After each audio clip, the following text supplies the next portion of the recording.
राधे राधे दोस्तों। ईश्वर आप सभी की सभी मनोकामनाओं को पूर्ण करे और आप सभी को स्वस्थ और खुश रखे। चलिए कहानी शुरू करते हैं।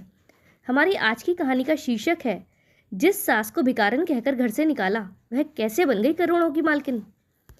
हिमांशु एक मल्टीनेशनल कंपनी में नौकरी करता था। उसकी शादी उसकी अपनी मर्जी से हुई थी। उसके पिता नहीं थे और उसकी माँ और छोटी बहन गाँव में रहते थे। माँ ने बड़ी ही मुश्किल से पढ़ाकर उसे इस लायक बनाया था। फिर उसे अपने कॉलेज में ही पढ़ने वाली एक लड़की पसंद आ गई और अपनी माँ से कहकर उसने उससे शादी कर ली। उसकी और रीना की शादी को अब लगभग 1 साल हो गया था। तो रीना ने हिमांशु से कहा, हिमांशु, अगले हफ्ते हमारी शादी की पहली सालगिरह है। तुम मुझे गिफ्ट में क्या दिला रहे हो? अब मुझे कुछ ऐसा गिफ्ट चाहिए जो मेरे पास ना हो। ज्वेलरी तो मेरे पास बहुत सारी है।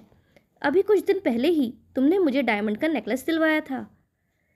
रीना, मैंने तुम्हारे लिए एक सरप्राइज रखा है जो मैं तुम्हें एनिवर्सरी के दिन ही देने वाला हूँ। चहकती हुई रीना कहती है, सच में मेरे लिए कुछ सरप्राइज है? हिमांशु, तुमने सबको इनवाइट तो कर दिया है ना? हम शानदार तरीके से शादी की सालगिरह मनाने जा रहे हैं। कोई कमी नहीं रहनी चाहिए। मैंने अपने मायके में भी सबको फ़ोन कर दिया है। वे सब तो कल ही आ जाएंगे और बाकी के तुम भी अपने ऑफिस में सबको बोल देना। बड़ी ही धूमधाम से हम शादी की पहली सालगिरह मनाएंगे। हिमांशु बोला, हाँ हाँ, मैंने ऑफिस में सबको बोल दिया है। बस अब अच्छे से तैयारी करनी है। इसीलिए मैंने 4 दिन की ऑफिस से छुट्टी भी ले ली है सारे काम करने के लिए। फिर कुछ सोचता हुआ हिमांशु बोला, रीना, क्या मैं गाँव से अपनी माँ और अपनी छोटी बहन को भी बुला लूँ? उन्हें फ़ोन कर देता हूँ इस पार्टी में आने के लिए। तभी रीना भड़कते हुए कहती है, उन दोनों को हमारी पार्टी में बुलाने की क्या ज़रूरत है? देखा नहीं था पिछली बार जब वह हमारे घर रहने आई थी तो उन्हें किसी से भी मिलवाने में कितनी शर्म आती थी। उन लोगों को तो मुझसे दूर ही रखो। पर रीना, वो मेरी माँ और छोटी बहन है। एक बार फ़ोन कर लेता तो ठीक रहता, क्योंकि अगर उन्हें किसी और से पता चलेगा कि हमने एनिवर्सरी की इतनी शानदार पार्टी रखी है और उन्हें नहीं बुलाया तो उन्हें बहुत दुख होगा और बुरा भी लगेगा। रीना बोली, तुमने उनका रहन सहन देखा है ना? वे पहनावे से मेरी सास और ननद कम, काम वाली बाई ज़्यादा लगती हैं। अगर तुम्हें फिर भी अपनी माँ और बहन को बुलवाना है तो ऐसा करते हैं, हम अपनी एनिवर्सरी को ही कैंसिल कर देते हैं। मुझे नहीं मनानी एनिवर्सरी, क्योंकि उन्हें मुझे अपने परिवार वालों से और अपने दोस्तों से मिलवाने में शर्म आएगी। मैं उन्हें उनसे नहीं मिलवा सकती। मेरे परिवार में सब कितनी ऊंची ऊंची पोस्ट पर हैं। मेरे पापा प्रिंसिपल हैं, मेरी माँ भी जॉब करती हैं, मेरे भैया भाभी बहनें जीजा जी सब अच्छी अच्छी पोस्ट पर हैं। मैं कैसे उन सब से उन्हें मिलवाऊंगी? इसीलिए ऐसा करते हैं, हम एनिवर्सरी मनाते ही नहीं हैं। रीना की बात सुनकर हिमांशु बोला कि तुम ऐसा क्यों बोल रही हो? अच्छा ठीक है, हम उन्हें नहीं बुलाएंगे बस। लेकिन इसी शहर में रहने वाले मौसा जी और मौसी जी को तो बुलाना ही पड़ेगा। अगर हम उन्हें नहीं बुलाएंगे तो उन्हें बहुत बुरा लगेगा। तब रीना बोली, उन्हें बुलाने में क्या हर्ज है? आपने उनका स्टेटस देखा है? खानदानी लोग हैं, कितना बड़ा कारोबार है उनका और घर तो कितना शानदार है। उन्हें तो ज़रूर बुलाएंगे। तभी हिमांशु ने कहा, लेकिन अगर हमने उन्हें बुलाया तो माँ और बहन को तो पता चल ही जाएगा, फिर उन्हें बहुत बुरा लगेगा। हिमांशु, फिर वही बात, मुझे तुम्हारी माँ और बहन को अपनी पार्टी में नहीं बुलाना, दैट्स फाइनल। अब इस बारे में बहस करके मेरा मूड ख़राब मत करो। वैसे भी हमें पार्टी की बहुत सारी तैयारी करनी है। जल्दी से नहाकर रेडी हो जाओ, अपने लिए आउटफिट भी तो देख कर लाने हैं। दोनों एक ही कलर के कपड़े पहनेंगे। हिमांशु और रीना अपनी शादी की सालगिरह की तैयारी जोर शोर से कर रहे थे और आज उनकी शादी की सालगिरह वाला दिन है। घर में तरह तरह के पकवान बनने की खुशबू आ रही है। चारों तरफ लोगों के बात करने की आवाज़ें आ रही हैं, क्योंकि मायके वाले और कुछ जान पहचान वाले भी सुबह से ही घर पर आ गए हैं। तभी हिमांशु के मौसा जी और मौसी जी भी आए और मौसी अपनी बहन को घर में ना देखकर बोली, हिमांशु, दीदी कहीं दिखाई नहीं दे रही और निशा भी कहीं नहीं दिख रही है। वे लोग अभी तक आए नहीं हैं क्या? तुमने फ़ोन तो किया था ना गाँव में? तुम्हारी दीदी से बात हुई थी क्या? माँ की बात सुनकर हिमांशु थोड़ा सकपका गया। उससे कुछ बोलते ही नहीं बन रहा था। तभी रीना बीच में ही आकर बोली, हाँ हाँ मौसी जी, हमने फ़ोन कर दिया था।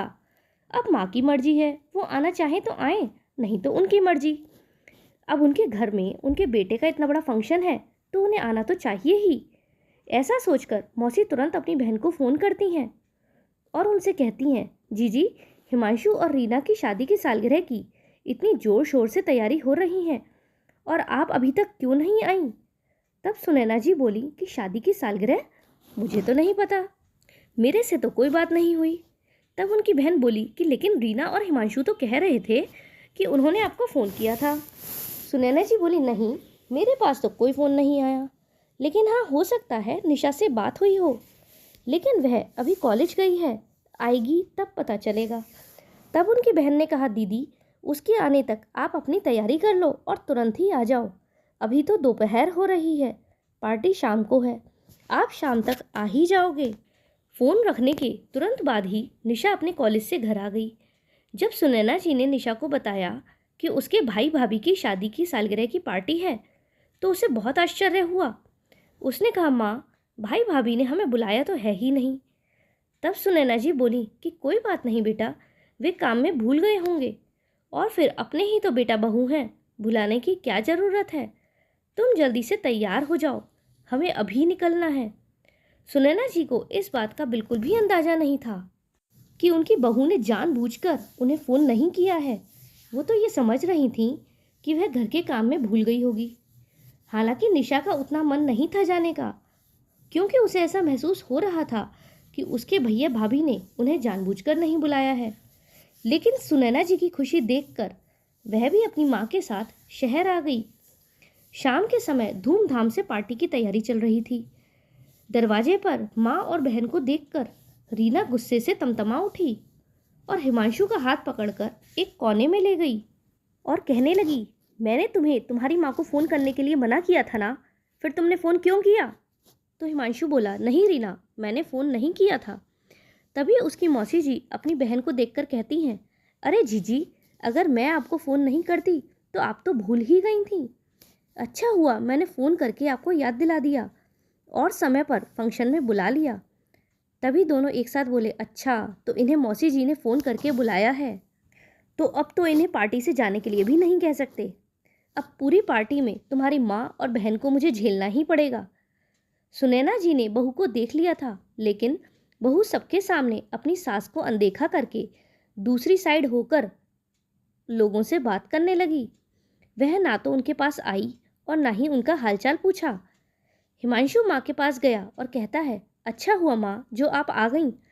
घर में इतने सारे लोगों की भीड़ देखकर निशा कहती है, भैया, फंक्शन तो बहुत बड़ा लग रहा है, लेकिन आपने तो हमें पहले कोई खबर नहीं दी। अगर आपने हमें पहले से बता दिया होता तो हम कल ही आ जाते। हिमांशु निशा की बात का कोई उत्तर नहीं देता, क्योंकि उसके पास कोई जवाब ही नहीं था। अब केक काटने की बारी आती है। केक काटने के बाद सभी लोग उन्हें गिफ्ट देते हैं।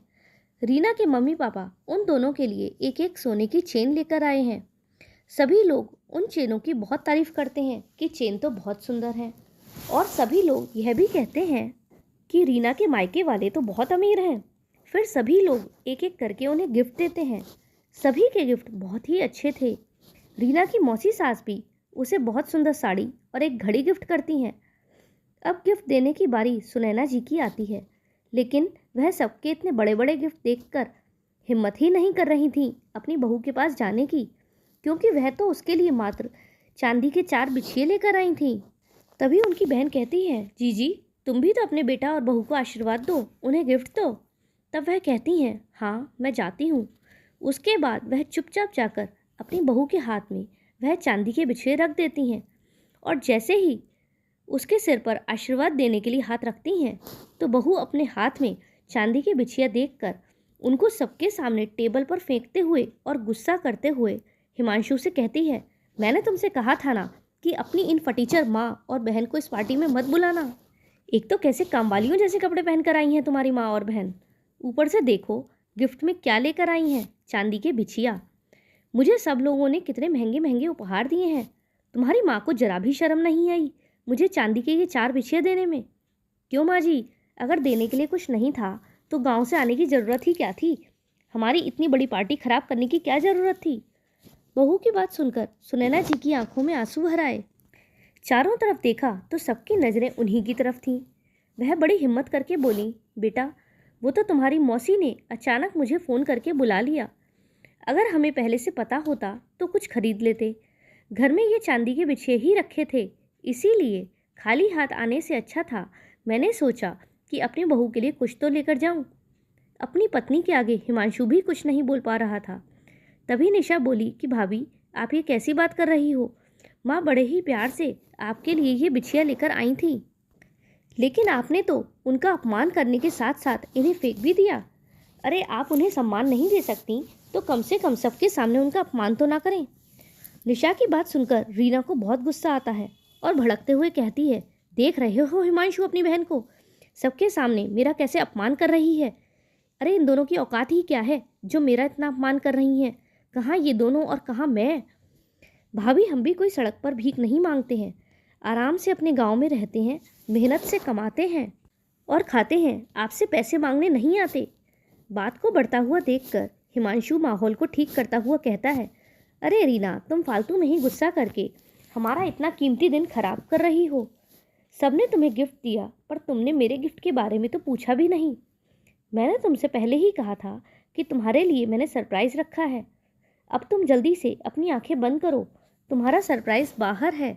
जैसे तैसे हिमांशु ने पार्टी के माहौल को नॉर्मल किया और आंखें बंद करके रीना को बाहर ले गया। बाहर एक लंबी सी कार खड़ी थी। कार की चाबी रीना के हाथ में थमाकर हिमांशु कहता है, अब आंखें खोलो और देखो रीना, तुम्हारे लिए मैंने क्या गिफ्ट लिया है। कार को देखकर रीना चहक उठती है और कहती है, थैंक यू जो तुमने मेरे लिए इतना अच्छा गिफ्ट लिया। पूरी पार्टी में सुनैना जी और निशा एक कोने में कुर्सी पर बैठी रहती हैं। ना तो उनको पार्टी एंजॉय करने का मन करता है और ना ही कुछ खाने पीने का। अपने भैया के बदले हुए रूप को देखकर निशा को बहुत ही बुरा लगता है। वह माँ से कहती है, माँ, ये वही भाई हैं जो नौकरी लगने से पहले मुझसे और आपसे कहा करते थे कि माँ, आपने पूरी ज़िंदगी बहुत काम किया है, जब मेरी नौकरी लग जाएगी तो कभी भी आपको काम नहीं करने दूंगा, आपको रानी बनाकर रखूँगा। पूरी ज़िंदगी आपने बहुत कष्ट झेले हैं, लेकिन आपका बेटा आपके सारे कष्टों को दूर कर देगा। माँ देखो, कष्टों को दूर करना तो दूर की बात है, भाभी आपका इतना अपमान करती हैं तो भैया बोल भी नहीं पाते। अरे ऐसी क्या मजबूरी है भैया की जो इतना कुछ सुनने के बाद भी चुप ही रहते हैं। शादी से पहले भैया ने कितने सारे वादे किए थे मुझसे कि तुझे जितनी भी पढ़ाई करनी होगी करना। मुझे तो माँ ने बड़ी कठिनाई से हालात में पढ़ाया है, लेकिन तुझे कभी भी किसी भी पैसे की कमी नहीं होने दूंगा। लेकिन शादी के बाद जब हमने भैया से अपनी फ़ीस के लिए पैसे मांगे तो भैया ने मना तो नहीं किया था, लेकिन पैसे भी नहीं भेजे थे। फिर किस तरह हमने एक एक पैसा जोड़कर अपनी फ़ीस भरी है, ये तो हम ही जानते हैं। मौसी जी को भी हिमांशु पर बहुत गुस्सा आ रहा था, लेकिन वह पार्टी के माहौल को ख़राब नहीं करना चाहती थी, इसीलिए अभी शांत थीं। बाहर के सभी मेहमानों के जाने के बाद वह हिमांशु को अपने पास बुलाती हैं और सुनैना जी के सामने हिमांशु से कहती हैं कि हिमांशु, तुम्हारी पत्नी रीना ने तुम्हारी माँ से इतना कुछ कहा है सबके सामने, इनका इतना अपमान किया है, उसके बाद भी तुमने उससे कुछ भी नहीं कहा। क्या तुम्हें नहीं लगता कि तुम्हारी पत्नी को तुम्हारी माँ से माफ़ी मांगनी चाहिए? अपनी मौसी जी की बातें सुनकर हिमांशु अपनी माँ से माफ़ी मांगते हुए कहता है, माँ मुझे माफ़ कर दो, मैं सबके सामने रीना से कुछ भी नहीं कह सकता, और अगर मैं रीना से उसके मायके वालों के सामने कुछ भी कहता तो कल को हमारी गृहस्थी की ज़िंदगी में कलेश हो जाती। पता नहीं रीना मुझसे कितना झगड़ा करती, इसीलिए मैं कुछ भी नहीं कह पाया। माँ, पर मुझे भी बहुत बुरा लगा है, इसीलिए मुझे माफ़ कर दो। हिमांशु की बात सुनकर निशा कहती है, भैया आपकी ऐसी भी क्या मजबूरी है जो आप भाभी से कुछ भी नहीं कह सकते? माना कि वह आपकी पत्नी है, लेकिन इसका मतलब ये नहीं कि वह आपके माता पिता से कुछ भी कहेंगी। अपने पेरेंट्स के लिए तो वह हमेशा रिस्पेक्ट की उम्मीद करती हैं, लेकिन आपके पेरेंट्स को वह जरा भी रिस्पेक्ट नहीं देती। ये चीज़ आपको दिखाई नहीं देती है क्या? इस तरह से आप कभी उनके माता पिता से बात कर सकते हो जिस तरह से भाभी आपकी माँ से बात करती हैं? निशा की बात सुनकर हिमांशु शांत रह गया। उसके पास इस बात का कोई जवाब नहीं था। वाह भैया, अब समझ में आया, लगता है भाभी ने ही मुझे और माँ को बुलाने से मना किया होगा, इसीलिए आपने फ़ोन नहीं किया। वो तो मौसी जी की जिद के कारण हम दोनों आ गए, वरना नहीं आते। मुझे क्या पता था कि भाभी का हम दोनों को बुलाने का मन ही नहीं था। माँ, तुम निशा को समझाओ ना कि वह मेरी बात को समझने की कोशिश करे। मैं रीना से कुछ नहीं कह सकता। ये बात तो आपको भी पता है कि मुझे नौकरी रीना के पिताजी की वजह से ही मिली है। उन्हीं ने मेरी नौकरी के लिए सिफारिश की थी। मैं रीना के पिताजी के एहसानों तले दबा हुआ हूँ। अगर कुछ भी कहता हूँ तो रीना नाराज हो जाती है और अब मुझे उसी के हिसाब से चलना पड़ता है, नहीं तो वह मुझे जॉब से निकलवा देगी।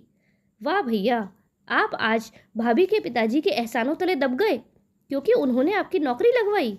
लेकिन माँ ने आपको इतनी मेहनत से पढ़ाया ना होता तो क्या आपकी नौकरी लगती? कितने अरमानों के साथ एक एक पैसा जोड़कर माँ ने आपको पढ़ाया है, तभी जाकर आप डिग्री ले पाए हो और तभी नौकरी मिली है। क्या बिना डिग्री के नौकरी लगवा देते भाभी के पिताजी? माँ का तो आपने कभी एहसान नहीं माना। शायद आपको अपनी काबिलियत पर शक है, इसीलिए आप उनके एहसानों तले दबे हुए हैं। लेकिन मैं ऐसा कभी नहीं करूँगी। मैं अपनी माँ को हमेशा सम्मान दूंगी और कभी उनका अपमान नहीं होने दूंगी। माँ, हम अब अपने भाई भाभी के घर नहीं रह सकते।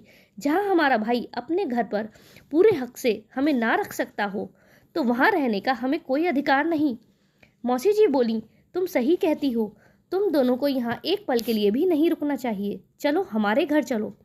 हिमांशु ने भी अपनी माँ और बहन को इसीलिए नहीं रोका क्योंकि वह नहीं चाहता था कि इस घर में उसकी माँ और बहन का और अपमान हो, क्योंकि उसे पता है कि रीना उसकी माँ और बहन को पूछेगी भी नहीं और अगर वह ज़्यादा देर इनके पास रुका तो उसे यह भी अच्छा नहीं लगेगा।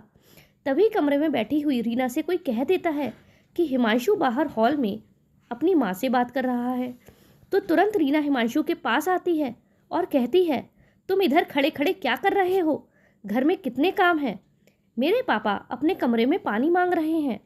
उनके सोने का समय हो गया है और तुम इधर फालतू के लोगों के सामने अपना समय बर्बाद कर रहे हो। मेरे पापा पूरे दिन में कितना थक गए हैं। जाओ, उनका ख्याल रखो। रीना की बात सुनकर हिमांशु तुरंत रीना के पापा के लिए पानी लेकर चला गया, जिसे देखकर सुनैना जी, उनकी बहन और निशा सभी दंग रह गए कि भाभी अपने माता पिता की भाई से कितनी आप भगत कराती हैं, लेकिन भाई की माँ का सबके सामने अपमान कर देती हैं और भाई कुछ भी नहीं कह पाते। सुनैना जी का हाथ पकड़कर निशा अपनी मौसी के घर चली जाती है। 4 दिन बाद हिमांशु रीना से कहता है कि रीना, माँ 4 दिनों से मौसी के घर ही हैं। 2 दिन के लिए हम उनको अपने पास बुला लेते हैं, नहीं तो माँ क्या सोचेंगी कि बेटे बहू ने हमें पूछा तक नहीं। गुस्से में रीना कहती है कि हिमांशु, मुझसे कोई उम्मीद मत रखना कि मैं तुम्हारी माँ के लिए खाना बनाकर उन्हें खिलाऊंगी। मैं तो जा रही हूँ अपने कमरे में सोने। तुम्हारी माँ है तो तुम ही संभालो। हिमांशु अपनी माँ को फ़ोन करता है और उन्हें अपने पास बुला लेता है। जब सुनैना जी और उनकी बेटी अपने बहू बेटे के घर आए तो बेटा रसोई में माँ के लिए चाय बना रहा था। निशा कहती है, भैया रहने दो, चाय मैं बनाती हूँ, क्योंकि उसे यह बात स्पष्ट रूप से समझ आ रही थी कि भैया भाभी के डर से कुछ नहीं कह पाए, लेकिन वह दिल के बुरे नहीं हैं। हालांकि कई बार उसने अपने भाई को समझाने की कोशिश की कि भैया इतना डर कर रहने की ज़रूरत नहीं है, लेकिन हिमांशु को यह बात समझ में नहीं आती थी। अभी तीनों लोग बैठकर चाय पी ही रहे थे, तभी निशा अपने भैया से कहती है, भैया मुझे आगे की पढ़ाई पूरी करनी है, लेकिन माँ इतने पैसे इकट्ठे नहीं कर पाती। वैसे मैं सिलाई तो करती हूँ, लेकिन उससे भी इतने पैसे नहीं जुड़ पाए कि हम अपनी फ़ीस भी दे सकें और घर खर्च भी चलाएं। इसीलिए भैया हो सके तो मेरी थोड़ी मदद कर दिया करिए। तब हिमांशु बोला, निशा तुम थोड़ा धीरे बोलो, कहीं तुम्हारी भाभी ने सुन लिया तो बिना बात की लड़ाई हो जाएगी। लेकिन रीना ने यह बात सुन ली और तुरंत अपने कमरे से दहाड़ती हुई आई और बोली, लो आ गए तुम्हारे घर के भिखमंगे हमारे यहाँ भीख मांगने के लिए। इन्हें भीख मांगने के लिए सिर्फ हमारा ही घर मिलता है क्या? अरे कटोरा लेकर सड़क पर बैठ जाओ, बहुत भीख मिल जाएगी। हम तुम दोनों माँ बेटी को एक फूटी कौड़ी नहीं देंगे, निकल जाओ यहाँ से। तब हिमांशु हिम्मत करके रीना से बोला कि रीना तुम अपनी लिमिट क्रॉस कर रही हो, तुम्हें मेरी माँ और बहन से ऐसे बात नहीं करनी चाहिए, माफ़ी मांगो इनसे। रीना गुस्से में बोली, हिमांशु तुम अपनी माँ और बहन के लिए मुझसे इस तरह बात कर रहे हो? मैं अभी अपने पापा को फ़ोन करती हूँ कि मुझे इधर से आकर ले जाएं। जा रही हूँ अपने मायके, और ध्यान रखना कि पापा को कहकर तुम्हें तुम्हारी नौकरी से निकलवाने में मुझे एक दिन भी नहीं लगेगा। फिर देखती हूँ कैसे करते हो अपनी माँ और बहन की मदद। बेचारा हिमांशु रीना की बात सुनकर चुप हो गया। निशा मन ही मन सोचती है कि अब समझ में आया कि भैया भाभी से इतना डरते क्यों हैं, क्योंकि भाभी उन्हें हमेशा मायके जाने की और नौकरी से निकलवाने की धमकी जो देती रहती हैं। माँ, तुम मौसी जी के घर जाओ, मैं बाद में आकर मिलता हूँ। हिमांशु इतना कहकर रीना को मनाने लगता है। बेचारे हिमांशु की समझ में नहीं आ रहा था कि वह अपनी माँ और पत्नी के बीच तालमेल किस तरह रखे। ऐसा क्या करे कि दोनों के बीच तालमेल बना रहे। वह माँ का अपमान भी नहीं कर सकता था और पत्नी को नाराज भी नहीं कर सकता था। कभी कभी तो उसे खुद पर ही गुस्सा आता कि उसे शादी ही नहीं करनी चाहिए थी। बिना शादी के वह बहुत खुश था।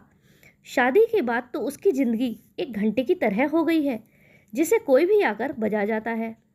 तभी वह एक निर्णय लेता है और दूसरे दिन चुपचाप अपनी मौसी के घर जाता है और अपनी बहन से कहता है कि मैं चोरी छुपके तुम्हें पढ़ाई के लिए पैसे भेजता रहूँगा, लेकिन यह बात तुम कभी भी अपनी भाभी के सामने मत कहना। और हाँ, मैं ज़्यादा पैसे नहीं भेज पाऊँगा क्योंकि मेरी सैलरी तुम्हारी भाभी के हाथों में ही आती है। कुछ पैसे वो मेरे खर्च के लिए मुझे दे देती है, तो उन्हीं में से मैं कुछ पैसे तुम्हें भेजता रहूँगा। निशा कुछ नहीं कहती क्योंकि वह अब अपने भाई की मजबूरी समझ रही थी। धीरे धीरे समय गुजरता है और निशा आगे की पढ़ाई पूरी नहीं कर पाती क्योंकि उसे अपनी फ़ीस के लिए पैसे नहीं मिल पाए। लेकिन उसे सिलाई का बहुत शौक़ था और वह बड़ी बड़ी सेलिब्रिटीज़ के कपड़े देखकर किसी भी तरह के डिज़ाइन तैयार कर लेती थी। लोग उसके कपड़ों को और सिलाई को बहुत ज़्यादा पसंद करते थे। तब उसने किसी के कहने पर अपना यूट्यूब पर चैनल खोला और अपने कपड़े उस पर डालने शुरू किए। वह अपनी सिलाई का वीडियो भी बनाकर डालती थी। धीरे धीरे उसके फॉलोअर्स बढ़ते गए और निशा के बने हुए कपड़ों को बहुत ज़्यादा पसंद किया जाने लगा। अब वह यूट्यूब से भी कमाने लगी थी। निशा ने भाई के पैसों और यूट्यूब के पैसों को थोड़ा थोड़ा जोड़कर एक डिजाइनर सिलाई मशीन खरीद ली और फिर उनसे तरह तरह के डिज़ाइन के कपड़े बनाने लगी। वह यूट्यूब पर भी अपने कपड़े दिखाती थी जिससे उसके कपड़े बहुत फेमस हो गए और बाहर से भी उसके पास ऑर्डर आने लगे। धीरे धीरे उसका सिलाई का काम बहुत अच्छा चल निकला। कुछ दिनों बाद उसकी मौसी ने उन्हें अपने घर बुलाया और कहा कि आप दोनों यहीं हमारे घर रहकर अपना काम कीजिए क्योंकि हमारे बच्चे तो दोनों ही विदेश में रहते हैं और हम दोनों यहाँ अकेले हैं। अगर आप दोनों यहाँ रहोगे तो हमें अच्छा लगेगा। लेकिन निशा ने कहा, मौसी जी, मैं एक शर्त पर आपके पास रहूँगी कि मैं अपनी माँ और अपना खर्चा खुद करूँगी और आप पर कोई बोझ नहीं बनूँगी। उसकी मौसी इस बात के लिए राजी हो गई। शहर में आकर निशा ने अपनी मौसी की मदद से एक छोटी दुकान खरीद ली और उसमें अपना सिलाई का काम शुरू कर दिया। धीरे धीरे यहाँ भी उसका काम चल निकला और फिर उसको इतना काम आने लगा कि उसने अपने लिए 2 हेल्पर भी रख लीं। धीरे धीरे काम बढ़ता गया और उनके पास काफ़ी पैसे इकट्ठे हो गए। तब उसने अपनी माँ से कहा, माँ, मैं अपना एक शोरूम खोलना चाहती हूँ। माँ ने कहा, बेटा, जैसी तेरी मर्जी हो वैसा कर। तब बेटी ने अपने मौसा जी की मदद से लोन लेकर अपना एक शोरूम खोला। उस शोरूम में वह अपने डिज़ाइन किए हुए कपड़े रखती थी। आज उस शोरूम में 30 से 40 के करीब वर्कर काम करते हैं और वह सिर्फ डिज़ाइन करती है। बाकी सारा काम उसके अंडर रहने वाले लड़के लड़कियां करते हैं। कुछ दिनों बाद हिमांशु के साले की शादी थी तो रीना हिमांशु से कहकर कुछ दिनों के लिए अपने मायके रहने चली गई। वहाँ जाकर उसकी माँ ने उससे कहा कि हमारे शहर में अभी 1 महीना पहले एक बहुत बड़ा शोरूम खुला है जहाँ बहुत अच्छे अच्छे डिज़ाइनर लहंगे और ड्रेस मिलती हैं। अभी हमारे पड़ोस में कुछ दिन पहले हमारे यहाँ की एक बेटी इतना सुंदर लहंगा लेकर आई थी कि मैं तो उसे देखती ही रह गई। तब रीना बोली, माँ, हमारे ही शहर में शोरूम, हमें तो पता ही नहीं था। तब उन्होंने बताया, सुनैना कलेक्शन के नाम से खुला है। रीना बोली, हाँ, नाम तो सुना है, चलिए हम भी वहाँ चलते हैं, अपनी भाभी के लिए वहीं से कपड़े लेकर आएंगे। रीना और उसकी माँ जैसे ही शोरूम पर पहुँचे तो शोरूम को देखकर दंग रह गए। 4 मंजिला शोरूम था। एक में लहंगे, दूसरे में साड़ियाँ, तीसरे में सूट और चौथे में बच्चों के कपड़े थे। रीना हैरानी से देख रही थी, इतना बड़ा शोरूम, अब तो हमें कहीं जाने की ज़रूरत ही नहीं है। जब भी मार्केटिंग करेंगे हम यहीं आया करेंगे। जब वे दोनों अंदर गए तो वहाँ 2 दरबान खड़े थे। उन्होंने बहुत ही आदर के साथ दरवाज़ा खुला तो अंदर देखती रह गई। इतने सुंदर सुंदर लहंगे थे कि जैसे कि बॉलीवुड की किसी एक्ट्रेस के लिए बनाए गए हों। उसने वहाँ से 3-4 लहंगे पसंद किए और जब बिल पेमेंट करने के लिए वहाँ काउंटर पर आई तो उसने देखा काउंटर पर उसकी सास बैठी हुई थी। उन्हें देखकर वह बोली, क्यों बुढ़िया, तू यहाँ क्या कर रही है? तेरी इतनी हिम्मत कि काउंटर पर आकर बैठ गई। जरूर तू यहाँ सफाई का काम करती होगी और थक कर यहाँ आकर बैठ गई। तब उसकी सास ने गुस्से में आकर कहा, बहू, ये तुम्हारा घर नहीं, ये मेरा शोरूम है जहाँ तुम खड़ी होकर बात कर रही हो। रीना हंसने लगी कि तुम कैसी बात कर रही हो, तुम्हारा शोरूम? अरे तुम्हारी इतनी औकात कहाँ से है? तब उसकी सास ने कहा, तुमने शायद शोरूम का नाम नहीं पढ़ा, सुनैना कलेक्शन। अगर तुम्हें ध्यान हो तो मेरा नाम ही सुनैना है। ये सुनकर रीना भौचक्की रह गई। तभी पीछे से निशा आती हुई दिखाई दी, जिससे कुछ वर्कर बात कर रहे थे कि मैडम, आज आपकी मीटिंग शहर के एक बहुत बड़े उद्योगपति से है। उनकी बेटी की शादी के लिए उन्हें लहंगे डिज़ाइन करवाने हैं। तब निशा ने कहा, ठीक है, मैंने कुछ लहंगे डिज़ाइन किए हुए हैं, आप उनसे मेरी मीटिंग फिक्स कर लो। उन दोनों को देखकर रीना के होश उड़ गए। लेकिन जैसे ही निशा ने रीना को देखा, उसने अपने वर्कर से कहा कि इन्हें कोई भी सामान नहीं बेचना है, आप इनका सारा पेमेंट वापस कीजिए। तब वर्कर ने कहा कि मैडम सॉरी, आप यहाँ से कोई सामान नहीं खरीद सकती। रीना को यह सुनकर बहुत गुस्सा आया कि खरीदी हुई चीज़ भी मैं नहीं ले सकती हूँ। तब उसने निशा से कहा, मैं इसके 5-10 हज़ार रुपये ज़्यादा देने को तैयार हूँ, लेकिन मैं तो यही लहंगे खरीदूंगी। लेकिन निशा ने कहा, यहाँ मार्केट में बहुत सी दुकानें हैं, आप कहीं से भी जाकर कपड़े खरीद लीजिए, लेकिन मेरे शोरूम से आप एक भी कपड़ा नहीं खरीदेंगी। अपनी इतनी बेइज्जती होते देख रीना गुस्से से पैर पटकती हुई वहाँ से निकल गई। अब उसे बहुत गुस्सा आ रहा था। उसका खरीदारी में भी मन नहीं लग रहा था। उसका पूरा दिमाग सिर्फ अपनी सास और ननद में लगा हुआ था। वह किलसती जा रही थी। इधर हिमांशु भी रीना से तंग आ चुका था। वह बार बार उसे नौकरी छुड़वाने के ताने देती थी। जिस दिन हिमांशु के साले की शादी थी, उसी दिन अचानक हिमांशु को जरूरी काम से शहर से बाहर जाना था। तब रीना ने उसे धमकाया कि अगर तुम शादी में नहीं आए तो मैं पापा से कहकर तुम्हारी नौकरी छुड़वा दूंगी। आज हिमांशु की बर्दाश्त से बाहर हो गया था। हिमांशु को बहुत गुस्सा आया। उसने कहा, ठीक है, तुम्हें अगर ऐसा ही करना है तो ऐसा ही सही, लेकिन अब मैं शादी में बिल्कुल नहीं आऊँगा। और हिमांशु सच में शादी में नहीं गया। इस बात का बदला रीना ने अपने पापा से शिकायत करके निकाला और उन्होंने उसे नौकरी से निकलवा दिया। अब हिमांशु एक छोटी कंपनी में नौकरी करने लगा, लेकिन उसका नुकसान रीना को ही ज़्यादा हुआ, क्योंकि रीना के खर्चे बहुत ज़्यादा थे और वह अब हिमांशु की कमाई से पूरे नहीं कर पाती थी। तो इसके लिए वह अपने माता पिता से जाकर हर 4-5 महीने में 1 लाख 2 लाख कुछ भी लेकर आ जाती थी और उन्हें उड़ाती। ऐसे ही समय बीत रहा था, लेकिन एक दिन अचानक उसके माता पिता कहीं बाहर जा रहे थे तो प्लेन क्रैश होने के कारण उनकी मृत्यु हो गई। इस बात का रीना को बहुत दुख हुआ, लेकिन अब वह कर भी क्या सकती थी।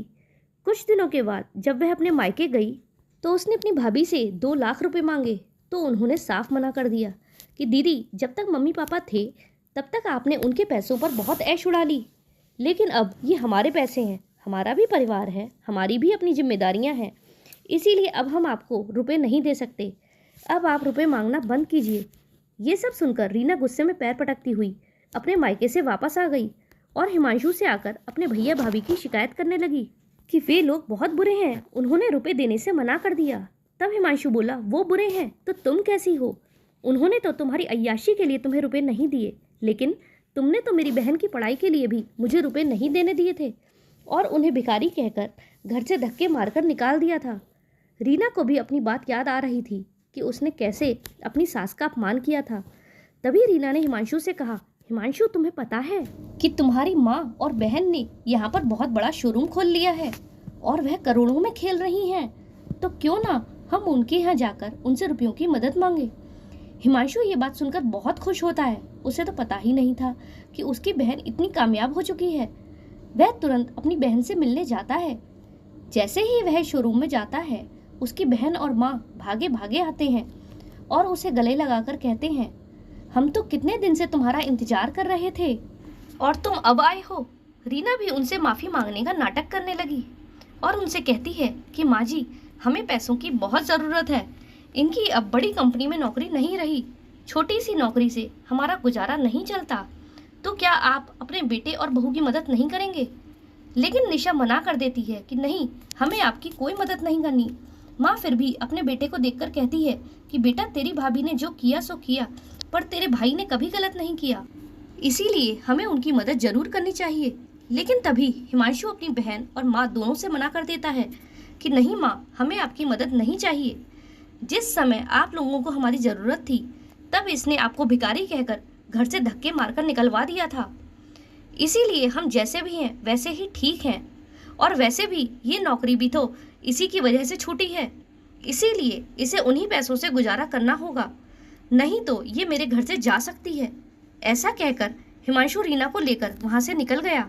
दोस्तों, आपको यह कहानी कैसी लगी कमेंट में ज़रूर बताइएगा। अगर अच्छी लगी हो तो वीडियो को लाइक करें और चैनल पर नए हो तो चैनल को सब्सक्राइब करें। हमारे साथ अंत तक बने रहने के लिए धन्यवाद। जय श्री राधे।